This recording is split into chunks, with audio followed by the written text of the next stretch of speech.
Looks like we're live. So welcome everyone. Thanks for joining this special webinar today between Pivotal Tracker and Raygun. We're going to be discussing building better, faster, stronger software as a team. Your host today, we have Zhang from Raygun. Do you want to say hello, Zhang? Hi guys. We've got Joanne from Pivotal Tracker. Hello there. Also with you is Peggy. Hi everyone. And my name is Nick. I'm the Director of Marketing here at Raygun.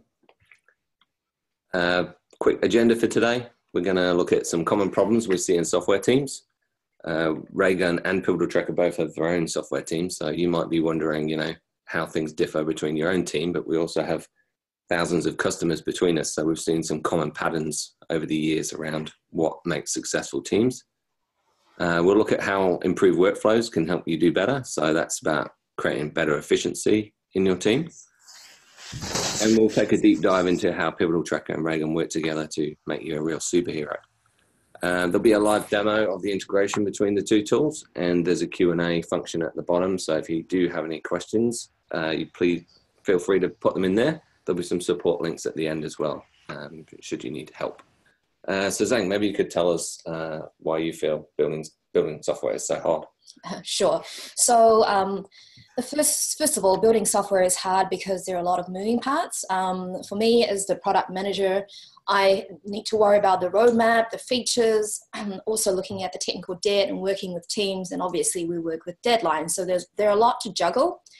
And usually bugs is something that not a lot of people consider automatically during the process. It might be something that product teams consider right at the end while they're QAing what the devs have built. And then devs are tracking that towards the end when they're doing the QAing process. So it's both manual and also not usually part of the process flow for building software, but it doesn't need to be. If you're using Agile, Agile teams do move fast, but the focus needs to be on software quality so that we're making quick iterations and making our software better. So there are a lot of considerations when building great software. Cool. Peggy, do you have some thoughts on building it as a team, especially Agile teams? So really building it as a team comes into collaboration and making sure that everybody is on the same page. And no matter how well we try to define a story or a problem set and everybody nods their head and we think that we all are on the same page, sometimes it's really hard to make sure that we have that mutual understanding. So that can be sometimes the challenge, making sure that we're all on track to deliver it at the same time and estimating. Sure, we think that we're going to get it done by this date, but we don't know what we don't know. And what we uncover can greatly impact those deadlines. And we can learn things that can deeply get us into trouble. So there's just all kinds of things that we discover through the process of working together that can derail us as we're going through. So there's a lot of different things there. Hopefully Tracker helps you uncover those things and communicate those things just to help ensure that we are on the right track. No pun intended. Next slide. Some of the things that Tracker does, everything within Pivotal Tracker is really defined around a story. So everything that you work on will be a user story. If you start with a good story, and then as a team you define that story to make sure that there is that clear understanding so that everybody is on the same page and we know what it is that we're working on it. Then we're going to estimate it. We're going to estimate it in something called story points, and we'll see this in the demo where it might make a little bit more sense, and then prioritize the work so that we know that we're all working on the same things in what order, and then Tracker is going to automatically calculate when we're going to be done our work by tracking our past rate of delivery, and it predicts when you're going to complete your future work based on your past work. And again, we'll see that in the demo too. Cool. Right, and bad things do happen, unfortunately. All software has bugs, and nobody's perfect. Sometimes it's quite customers are always surprised when they put Raygun into their software for the first time, and they say, "Oh, there's no way I'm going to get more than 1,000 errors," and they end up with maybe 10,000, maybe sometimes even more. So we just need to acknowledge that all software has bugs, and we just need to work with that. The first question is to ask, like, do you have visibility into the bugs so you're not unaware of what's going on? And also, how buggy is it? So qualifying how many bugs we actually do have and what we need to work through, how many of those bugs are impacting the end users, all of that is important to know, and that's something that Raygun can tell you. And also very important is that developers need the right tools and the right information so that they can fix it quickly. A lot of the tools out there in the market are built for business teams, which lack a lot of the details that developers actually need to tell them, hey, here is exactly where the error is happening, here is the exact line of stack trace that it's happening in, so that they can quickly fix the issue. Yeah, I think what we've seen as well with current teams is, you know, they have bug tracking as a very manual process, don't they? So something like Raygun just automatically finding all the problems in their software just completely helps efficiency across the team. Okay, great. Let's go into a demo so we can do a demo on what does automatic bug detection look like in Raygun. So here we are looking at a typical Raygun dashboard, which shows you the amount of errors as they come into your application. So typically, if you use any sort of logging tools, you're probably getting a lot of emails every time an error happens, right? But in Raygun, we intelligently groups your errors together, so you can see that with this last error, you can see that it happened 177 times and it affected 48 users. And the last time it happened was 2 hours ago, but we don't send you 177 notifications in your email inbox. We group everything into the logical grouping, the origin of the error, so that you only need to look at one error group at a time. So if I click on the last error group, I'll come into an error group detail page where it tells me both this particular instance. So I can go down and have a look at all the summary details. I can see the stack trace. I can see the line that it happened in my code. I can see the affected users, all of that detail.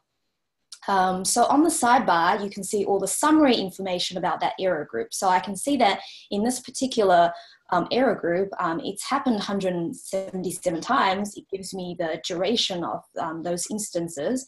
It gives me the affected users, which are the people who actually experience those errors. Gives me a whole history.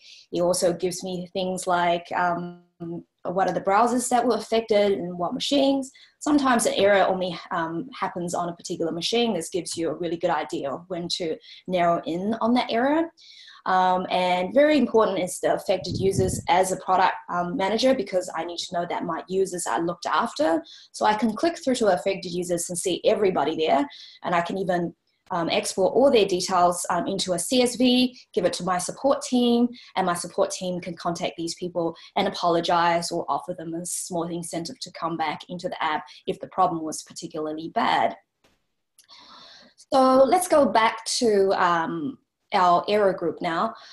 So to add an integration to this particular error group, there are a range of integrations to add. Today we're going to look at the Pivotal Tracker example. So you can see that if you want to add an integration, you just click on integration.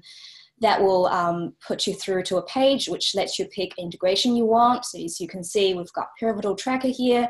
If I click on Pivotal Tracker, it's going to give me a little bit of information about the integration in terms of what it can do. It will give you the setup information as well, where you can pick the project that the error should be adding to, and then just save that integration. And when you come back and link it to Pivotal Tracker, you will see that Pivotal Tracker link right here. So if we click on that Pivotal Tracker link right here, we're taken straight through and to the details inside Pivotal Tracker and actually create this ticket in there. From here, you can see all of the descriptions. It has a link back to Raygun about that exact error instance. You can also add more details from here.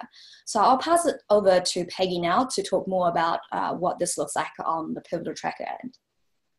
Okay, awesome. So let me share out my screen now.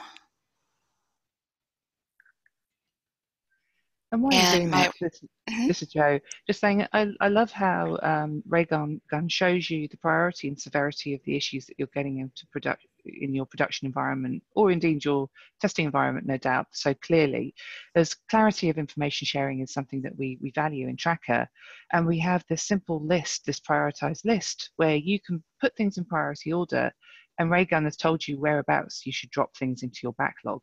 So now you're up, Peggy, back to you. Thank you. So what you are seeing now is within Tracker, I have an icebox, which is kind of my inbox for stories. Here is the bug that came in from Raygun, and I can expand that out. That has everything that we just saw with, again, the link back to Raygun, and I can come in and elaborate on the description if I want. But it's here in my inbox because I haven't planned it yet. We haven't put it in that prioritized list of where is it in my current iteration that you're seeing over here further to the left, or my backlog, which is down there below. And I could split that out if I wanted, but I'm going to see it in one to-do list. We may have decided that this is the most important story that we want to work on, so I'm going to come over here and drag it and put it at the very top of my list because I want to work on it first because it's something we've decided is that important. It came in as a bug, but Tracker has other story types if it was a feature or something else, but we're going to focus on bugs because that's what we're here to talk about today. It came in with a requester, but I can assign this to owners. So I can assign this to up to 3 different people. If I need to assign it to a developer pair, or if I need to assign it to a designer, if I need to, for some reason, design something to fix this, a developer and a tester maybe to verify that it's been fixed. Once we've elaborated this and given it the detail that it needs, I'm going to close it. And then there's a very simple workflow here in Tracker. For this, we're going to start it. You'll see that the background has changed to yellow to indicate that this bug is now in progress. It means that the team is now working on it. When they are finished with that, they can click Finish, and it is now ready to be delivered. So it can be delivered to a QA or staging environment, whatever really your process dictates. When it's been delivered, you can click that it's ready to be looked at. Your QA or your product owner, product manager, or whoever can come in and look at it. They may come in and reject it if it hasn't actually been fixed. They can give it a definition, not fixed yet, or whatever that might be, and click Reject. I know reject is a harsh word, but it lets you know that it didn't quite meet the needs, and it's going to go through the process again. And we'll click Finish, Deliver, and maybe this time now it's been accepted. All work will go through that similar workflow, but you'll see now this is green to indicate that it is done. When this iteration is finished, it will move over to the Done panel. But we work through all of the work in Tracker in a similar way. But our current iteration here is really just a prioritized to-do list that the team can work out of, and everyone can see who is assigned to what, so we know who is working on what piece of functionality, and Tracker is going to estimate for us automatically based on our past rate of delivery. You'll see there's something up here in the upper left corner. That is your velocity. Tracker is going to calculate for you based on your estimates. So I'm going to open a story here. When you create feature stories, you'll put an estimate there in user story points of how much work it's going to be to complete that story. And then as you complete work, so I'll complete this one. As you complete work, it's going to keep track iteration over iteration, how many story points you have finished, and then keep track of that velocity, and your future iterations are going to be estimated based on that pass rate. So it's going to calculate for you automatically how much work you can fit into all of your future iterations and estimate for you when you're going to be done. So it's up to you to create the stories, put the estimates on them, and then Tracker will tell you when it thinks you're going to be done. And with that, Joe, what did I miss before I go on? Well, we could go on about Tracker forever. But Right. how are we doing for time, Nick? Oh, we've got 5-10 minutes left, but one of the questions that came up was, do you need permissions to be able to set things like Raygun up with Pivotal Tracker? Yeah, great question. To be able to set up an integration with Tracker, you need to be a project owner. So an owner of this project to be able to control the integrations that are set up in it. So do you want to hit the Members tab, Peggy, since you're Sure. So whoever created a project is automatically an owner, but the project owner can go in here and make other people owners. So it's a real simple, just one-click process to edit people and change their permissions. So pretty simple. Pretty easy. All right, well, we can cover the other question we have, which maybe could be answered by Zhang, which is, how hard is this to set up? So it's very easy to set up. I'll just share my screen very quickly. Okay, let's go. So the first time you set up Pivotal Tracker within Raygun, it will ask you for an API token. And very cleverly, we've put some instructions on here on how to find that. So just click your username at the top right corner, which is right here, and then click on your profile, and then right at the bottom, that's the API token. So you put that in, and then there you go. Pretty easy.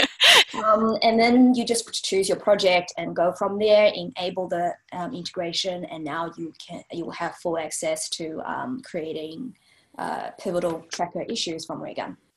Cool. All right, well, I'll jump back to my screen just to do a quick recap here.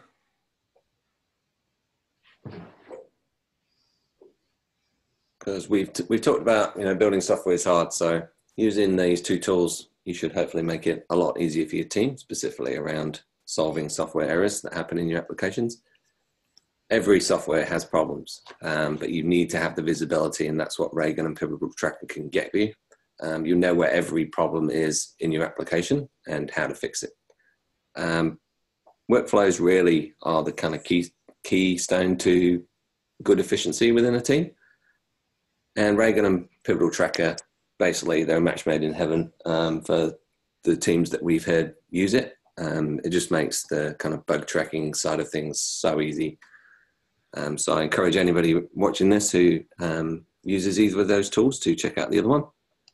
And more information, obviously, here's the websites of the two tools, but both teams are very, very appreciative of any feedback or can answer any questions you may have. So here are the two emails that you need to reach us on.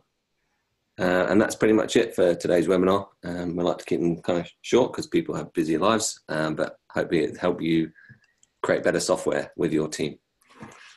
All right. With that, I guess that's it. And thanks everyone for joining today.